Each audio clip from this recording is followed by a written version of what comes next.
সার্বজনীন পূজা কমিটির পক্ষ থেকে আপনাদের সবাইকে জানাই শারদীয় দুর্গোৎসবের আন্তরিক শুভেচ্ছা।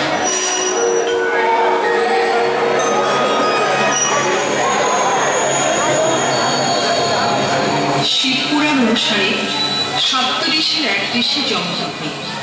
তার এক সন্তানের নাম রাম। তিনি ছিলেন পরম শিবভক্ত। শিবকে যুদ্ধবিদ্যায় সন্তুষ্ট করে শিবের কাছ থেকে আশীর্বাদ স্বরূপ যুদ্ধাস্ত্র, পরশু বা কুঠার লাভ করেন।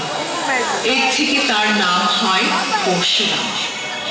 একদা শিব যোগ সাধনার জন্য গণেশকে আদেশ করেন যাতে তার ধ্যানাবস্থায় তার সাথে কেউ দেখা করতে না পারে। প্রিয় পুত্র গণেশ, আমি এখন যোগ সাধনায় মগ্ন। আমার অনুমতি ছাড়া কেউ যেন ওখানে প্রবেশ করতে না পারে। তুমি বাহির লক্ষ্য রেখো। তুমি নিশ্চিন্তে যেতে পারো। তোমার আদেশ আমি অক্ষরে অক্ষরে পালন করব।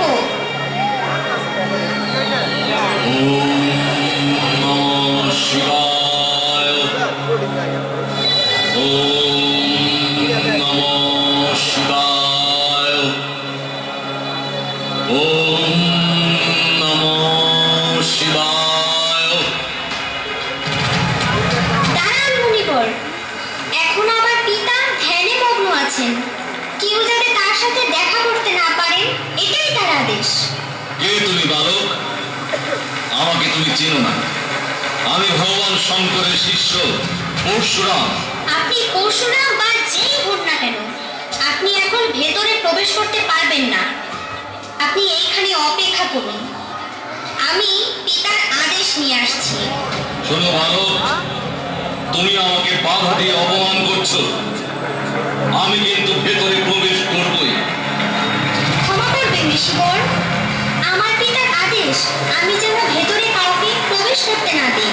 বালক! তোমার এত সাহস! আমি ব্রাহ্মণ, আমার শরীর স্পর্শ করেছো, আমাকে বাধা দিয়েছো, অপবিত্র করেছো। এর ভয়াবহ পরিণাম তোমাকে ভোগ করতে হবে বালক, ভোগ করতে হবে। আপনি রাগ করবেন না মুনিবর, আসলে ও আপনাকে চিনতে পারেনি। ও আমার ছোট ভাই গণেশ। আপনাকে অপমান করার উদ্দেশ্য নিয়ে গণেশ আপনাকে বাধা দেয়নি। ঠিক আছে, আমি মানস সরোবরে স্নান করে পবিত্র হয়ে আসছি, তারপরে ভগবান শঙ্করের সাথে দেখা করব। দাদা, উনি কে? উনি এত রেগে যাচ্ছেন কেন? ভাই গণেশ, উনি হলেন মহাতপস্বী পরশুরাম। উনি আমাদের পিতার পরম ভক্ত। তার হাতে পিতার আশীর্বাদ স্বরূপ পাওয়া কুঠার সবসময় থাকে।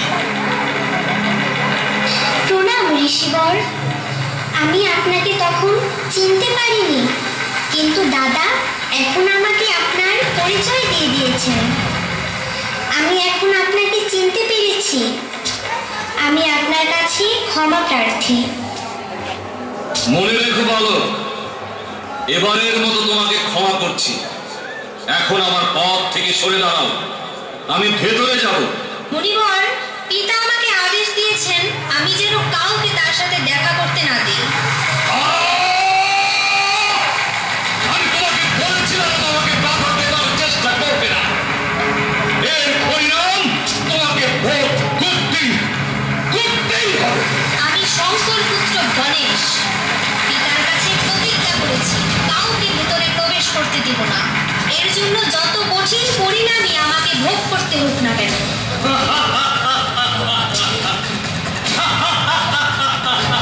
বালক, তুমি এখন আমার শক্তির পরিচয় পাওনি।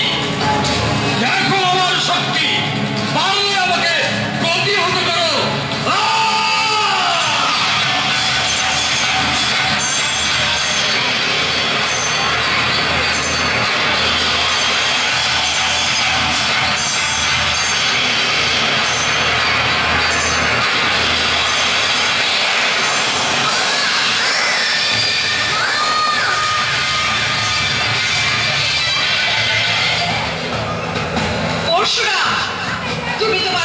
অহংকারে অন্ধ হয়ে আমার অবুঝ সন্তানের উপর তোমার কুঠার দিয়ে প্রাণঘাতে আঘাত করেছ।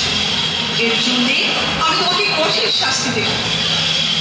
পিতা শঙ্কর, মাতা পার্বতী, আমাকে ক্ষমা করুন। আমার অনেক বড় ভুল হয়ে গেছে, আমি বুঝতে পারি। এই জন্য আপনারা আমাকে যে শাস্তি দেবেন আমি মাথা পেতে দেব। মাতা, ঋষিবরের রেগে যাওয়াটাই খুব স্বাভাবিক, কারণ আমি তাকে বাধা দিয়েছি। তাই উনি রাগ সামলাতে না পেরে তার হাতের অস্ত্র দিয়ে আমাকে আঘাত করেছিলেন। এই আঘাতে আমি প্রতিহত করতে পারতাম, কিন্তু এই অস্ত্র পিতার দেওয়া, তাই আমি প্রতিহত না করে এই আঘাতকে সাদরে গ্রহণ করেছি। পার্বতী, তুমি শান্ত হও। শিষ্য পুত্রের সমতুল্য। পরশুরাম তার ভুলের জন্য অনুতপ্ত, তাই তুমি তাকে ক্ষমা করে দাও। তথাস্তু।